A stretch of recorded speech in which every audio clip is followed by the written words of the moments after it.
Bharatiya Janata party के नेताओं के द्वारा जिन साथियों ने कांग्रेस पार्टी के कार्यकर्ता हैं, नेता हैं, उन पर पूरा जुल्म अत्याचार ढाना प्रारंभ कर दिया है। और ग्वालियर चंबल संभाग तो इसका सबसे ज्यादा पीड़ित और प्रताड़ित करने वाला क्षेत्र बन चुका है। विधानसभा चुनाव के बाद तत्काल बाद विधानसभा में जिले में भी बहुत घटनाएं घटी हैं, लेकिन सबसे महत्वपूर्ण घटना जो अभी जाति की चरम सीमा है, उसके बारे में आप लोगों से जिक्र करने जरूरी हमने समझा, सामने लाया चाहता हूं। हमारे साथ जहां से लाहौर के विधायक अमरीश शर्मा जिस गांव के रहने वाले हैं, करीब 3000 की आबादी का गांव है। चुनाव के दरमियान उन्होंने कहा कि हमारे गांव में न तो किसी दूसरी पार्टी का मतदान अभिकर्ता नहीं बनेगा, न बहुजन समाज पार्टी का, न कांग्रेस का, भाजपा का केवल अकेला बनेगा।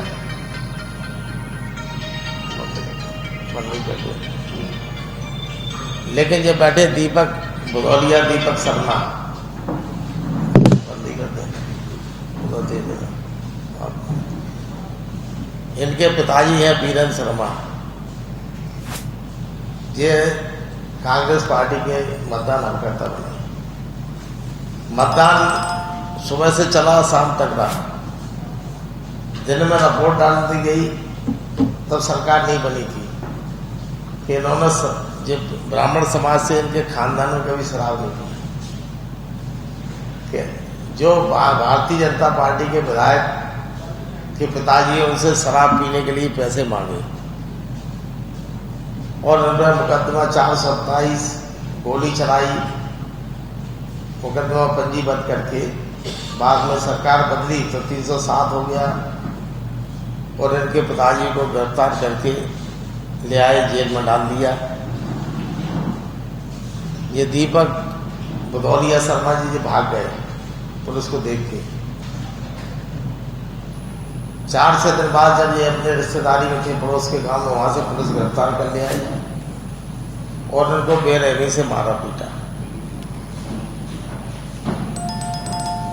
इन्होंने कहा हमारा दोष क्या है? बोले इन्होंने कहा दोष आपका है कि आप विधायक का विरोध क्यों करती है। इसके बाद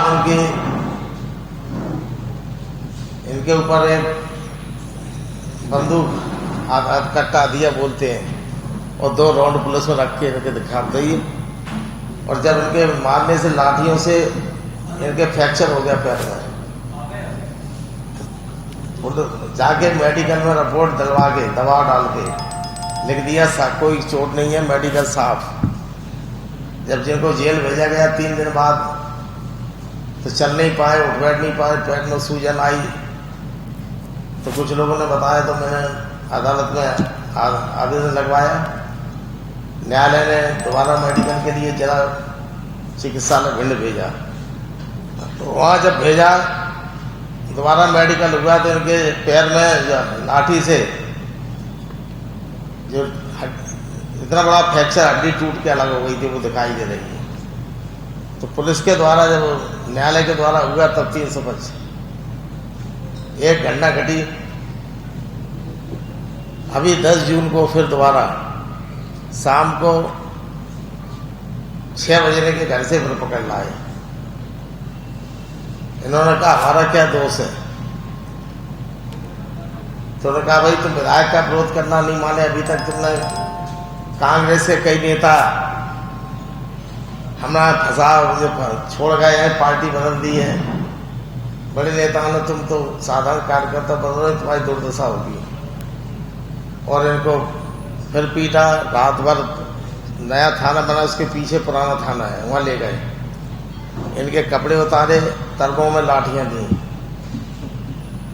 पीठ में भी दी, कपड़े उतार के चप्पलें पानी से भिजा के इनके पीछे भी दी, नितंब में भी दी।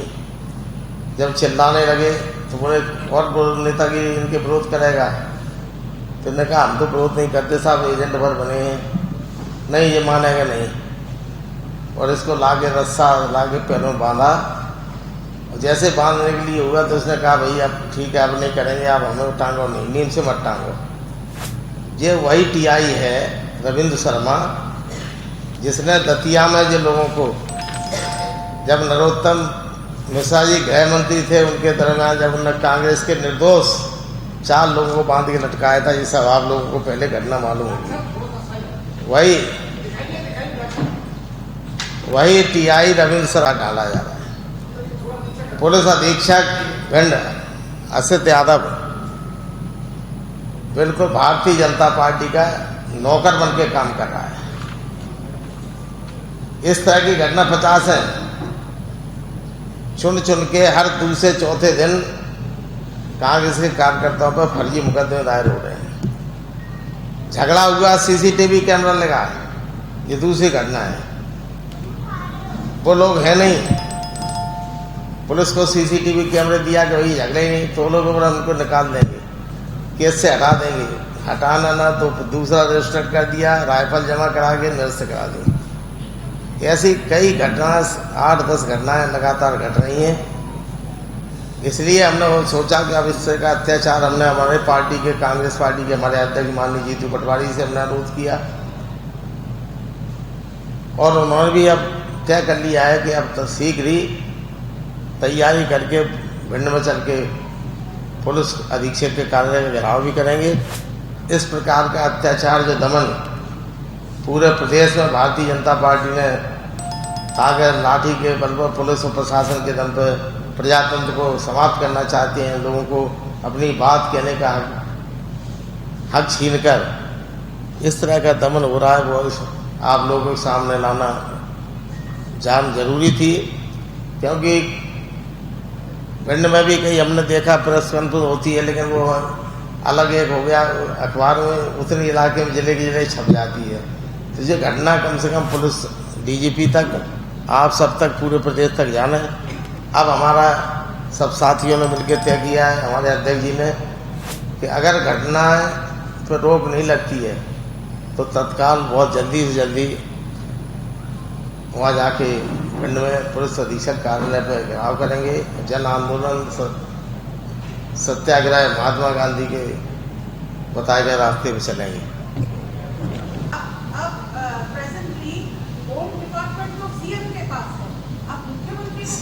मुख्यमंत्री को चिट्ठी पत्र लगाया, लिखा रहा हूँ, बात करने को तैयार नहीं, जवाब मिलने को तैयार नहीं। अब घेराव शुरुआत हो गई है, शुरुआत करेंगे। विधानसभा में ही मामले जाएंगे, हमारे साथी जो माननीय विधायक हैं सब लोग इन सब मुद्दों को विधानसभा भी ले जाएंगे।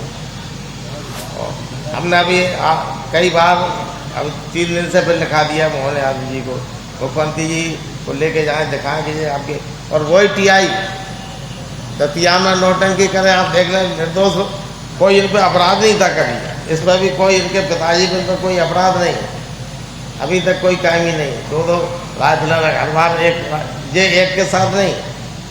अब अभी भिंड जिले में शराब, अधिकांश हमारे यहाँ ब्राह्मण समाज में शराब बहुत कम लोग पीते होंगे, 1-8%।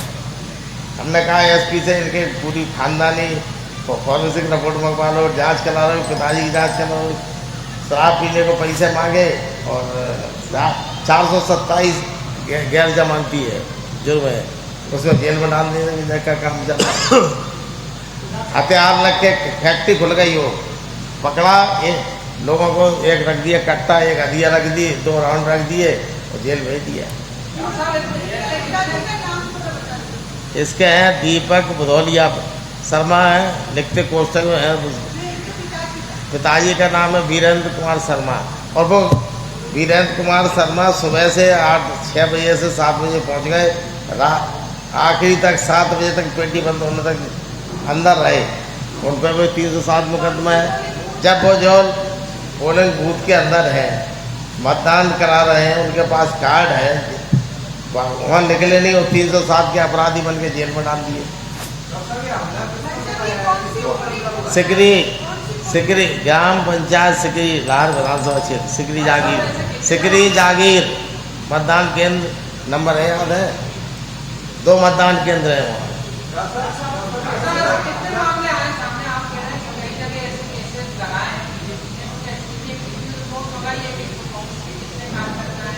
हाँ, हमारे रिपोर्ट पूरा कांग्रेस कमेटी ने तय किया है और पूरे ज़िले में अब ज़्यादा सर्वे कर रहे हैं। ऐसे कम से कम अकेले भिंड जिले में होंगे करीब 40-45 केस हो चुके हैं अभी।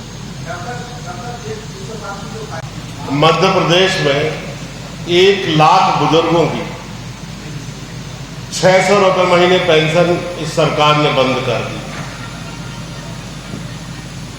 मुझे लगता है कि ये पूरे 20 साल के कार्यकाल का भारतीय जनता पार्टी का सबसे अमानवीय निर्णय है।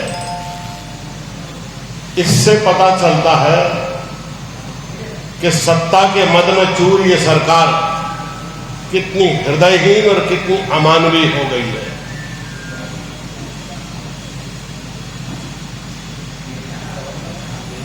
लाडली लक्ष्मी योजना लागू करने के बाद, लाडली बहना योजना लागू करने के बाद सरकार के सामने ये समस्या उत्पन्न हो गई है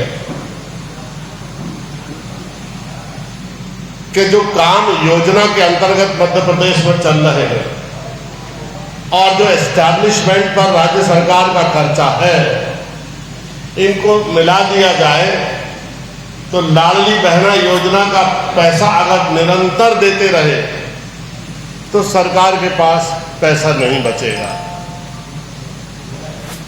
और इसकी भरपाई करने के लिए सरकार इस तरह के अमानवीय निर्णय ले रही है।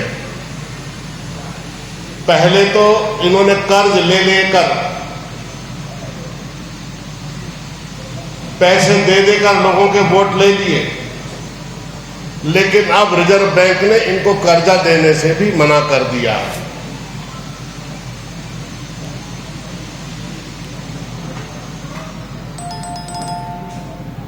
चूंकि सरकार ने टोटल जीडीपी की 4% लिमिट को क्रॉस कर लिया है, इसलिए सरकार की लोन लेने की जो पात्रता है वो समाप्त हो गई है। मैं मध्य प्रदेश की सरकार से और मुख्यमंत्री जी से ये कहना चाहूंगा कि बजट की भरपाई करने के लिए इतने बुजुर्ग लोग जिन्हें बहुत जरूरत है, जिन्हें आप लंबे समय से ये पेंशन दे रहे हैं, और ये सारी योजनाएं कांग्रेस के जमाने में इस देश में शुरू हुई हैं, इस बजट को बढ़ाने के बजाय आपने 1 लाख बुजुर्गों की पेंशन समाप्त कर दी। ये कितनी कठोरता है,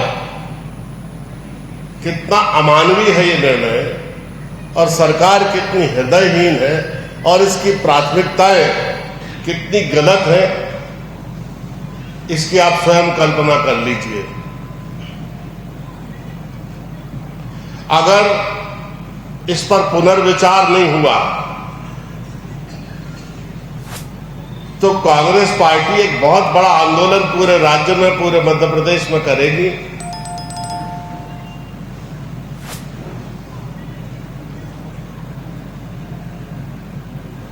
और अब वो समय आया जब इस तरह के अमानवीय निर्णय और जनविरोधी आज या कल में हो जाएगा। अभी तो अमरवाड़ा में जो उम्मीदवार घोषित हुआ है वो 3 बार कांग्रेस का विधायक रहा है और उनकी माताजी 3 बार पहले कांग्रेस की विधायक रही है। बहुत पारंपरिक कांग्रेस परिवार है वो। तो अमरवाड़ा में तो दोनों कैंडिडेट कांग्रेस के ही लड़ेंगे। क्यों डॉक्टर साहब? ये कैसी राजनीतिक संस्कृति चालू हो गई है। आप सोचिए कि जब ज्योतिरादित्य सिंधिया पार्टी छोड़ के गए और 22 उम्मीदवार जो कांग्रेस से भगे थे वो बीजेपी से लड़े उपचुनाव में, और उसके अगेंस्ट में जो 22 उम्मीदवार लड़े कांग्रेस के, यानी पूरे 44 के 44 उम्मीदवार कांग्रेस के लड़ रहे थे। अभी जो उपचुनाव होने वाले हैं उसमें बुधनी को छोड़कर अगर थोड़ी भी लज्जा है इन दो विधायकों में, और अगर विधानसभा अध्यक्ष को ये सत्र के समय इस्तीफा देते हैं, क्योंकि इन्होंने भारतीय जनता पार्टी ज्वाइन कर ली, तो जो 3 उपचुनाव होंगे इन तीनों में दोनों उम्मीदवार कांग्रेस के लड़ेंगे।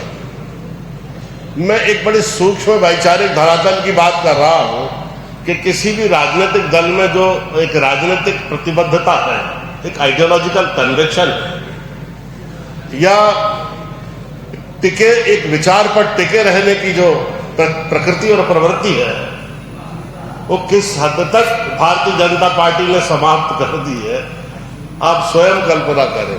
लेकिन कांग्रेस से जो बीजेपी से कांग्रेस से छोड़ के जा रहा है, कांग्रेस क्या एक्शन लेने के क्या कदम उठा रही है? देखिए, कोई कहीं जाता है ना तो वो अपने स्वभाव से जाता है, उसका ये स्वभाव है, और जिसका इस तरह का नेचर हो जाता है उसको कोई इस तरह की ब्रेन की कंडीशनिंग नहीं हो सकती कि उसको बदला जा सके, आप समझिए। और ये भविष्य के प्रति सुरक्षा का बोध, लोभ, लालच और लंबे समय तक संघर्ष नहीं करने की इच्छा, ये तमाम चीजें और कारण इसके पीछे होते हैं कि आदमी एक अपनी विचारधारा को छोड़कर एक लाभ और हानि का लेखा जोखा लगाकर चलते बनता है। वो हुआ ग्राम सुखरी जागीर। पहले पिताजी एजेंट बने हुए थे, तो वहाँ पे विधायक जी ने कहा कोई गांव में एजेंट नहीं बनेगा, तो मैंने पिताजी से बोला आप एजेंट बन जाओ। तो एजेंट के अंदर, पोलिंग के अंदर पिताजी को मारा। पहले मारने के बाद उनके पुलिस को ले गई और 307 लगा दिया उसमें और जेल भेज दिया। उसके बाद मैं यहाँ से भाग गया, तो उसके बाद फिर मुझे भी रिश्तेदार के घर से पकड़ लाई पुलिस और मुझे भी जेल में डाल दिया। 1-2 महीने बाद मेरी जमानत हुई। फिर उसके बाद अभी 10 तारीख को मैं घर के बाहर बैठा था, तो वहाँ से पुलिस मुझे फिर ले गई। रात भर पुलिस की आगे बिल्डिंग के पीछे एक पुरानी बिल्डिंग है थाने की, उसमें रखा मुझे रात भर, और कपड़े उतारे हम आए। कपड़े उतारने के बाद लाठी दी तर्बों में, पैरों में, पीठों में, और बोले रस्सी लाओ इसको लटकाओ, तू विधायक का विरोध करता है। तो मैं डर गया। तो उसके बाद मैंने कहा आप विरोध नहीं करेंगे, मुझे छोड़ दो। मुझे जेल भेज दिया। फिर उसके बाद